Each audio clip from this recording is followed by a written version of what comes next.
Hello, friends. Welcome to my channel. My name is Brooke-Sidney. I'm a mindset and manifestation coach, and I help you reprogram your mind so you can make miracles manifest. Today, I wanted to talk about the number one mistake that you're making in your manifestation journey, the number one mistake that's creating like mistake thought babies. I want to get into that. But before we do, I just want to remind you that there's two ways to work with me. One-on-one and email, and both of that information is listed below, as well as communities of like-minded individuals that are on this manifestation journey. So those opportunities to connect are also available below. But today I just wanted to get right into it.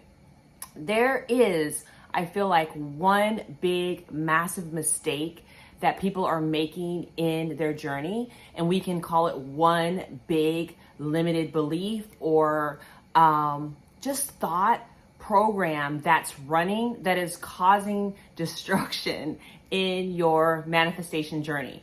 And I have found that this one belief essentially has like thought babies, like it gives birth to other things that are slowing down your manifestation or actually stopping you from manifesting altogether.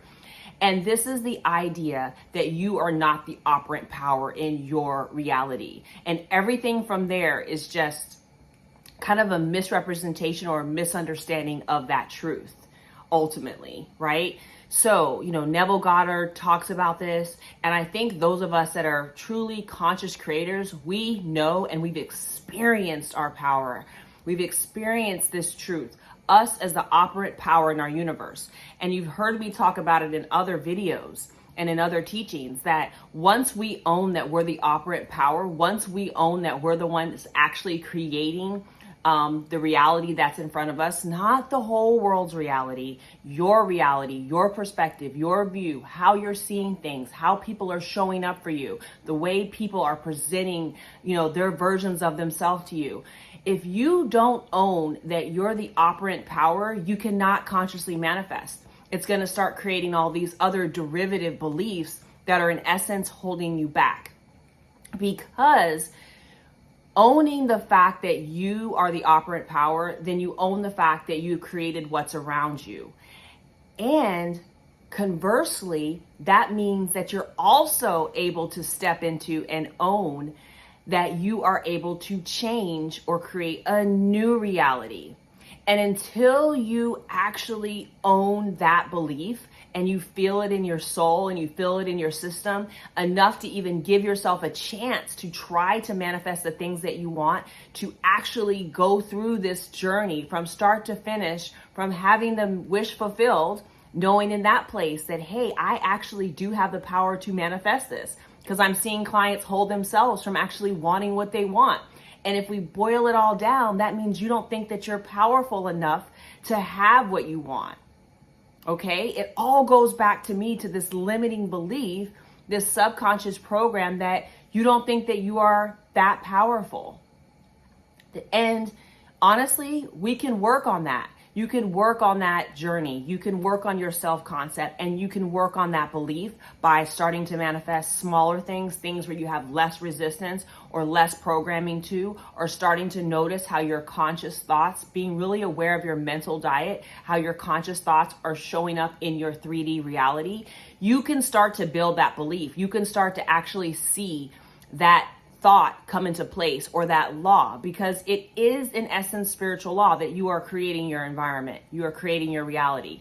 But as long as we walk around and keep thinking that someone or something else is creating our lives, and that everything is left up to chance or everything is left up to fate, and that leaves room for the fact that you're not the operant power in your universe. It leaves room for other things to happen that you don't want to happen.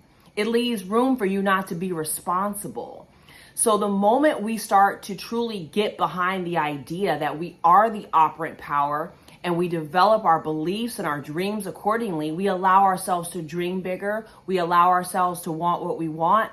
And then we're able to, from that place, really get a crystal clear picture of the thing that we want to manifest, that wish fulfilled. We're able to feel it, see it. And I believe once you start believing that it's yours, that's when you get to the point of having it, you've lined up with it. Your operant power is in full effect. Okay? You have flipped the script on every other like lesser thought or thoughts that are not working for you or opposing thought, however you want to believe it. But today I want you to really take some time, meditate, pray on it. Ask yourself, do you really believe that you are the operant power in your universe? Do you really believe that you can have and create the things that you want? Do you believe this all the way through? Or do you at least have enough belief, the size of a mustard seed, to say, you know what, I'm willing to work on this. I'm willing to, give it give it a chance, to allow myself the possibility that I can do this. And I'm going to start playing around with my thoughts and beliefs. And even if it's not the big thing that you want to manifest, you're going to start working on some of the other things that you want to manifest. And I'm going to start with me. That's what you're going to say. I'm going to start with me, who I believe myself to be. And then work my way up to believing that I am truly, and I mean truly, the operant power of my reality, of my universe. And once you break through into those belief systems, into knowing that law and operating as if, and working on all your natural assumptions about who you are, it all ultimately stems on this power, right? This power of, I am the power. I am the operant power of my universe. And I get to co-create with God. I get to do this. I get to have what I want. I get to have amazing dreams. I get to work on myself, develop myself into this amazing, conscious, intentional, manifesting being. I get to live in that power, and I get to see it all around me, and my 3D will conform. So if you need help working on any of these things, that belief, these spiritual laws, the fact that you're a power, your self-concept, your affirmations, your story, book a session with me. We can get started on that, because that belief can truly give you a quantum leap into your manifestation journey, whatever it is you're trying to manifest. So I'm so excited for what you're going to manifest. Thank you again for tuning in. Make sure you're subscribed and like this video, and I will see you tomorrow.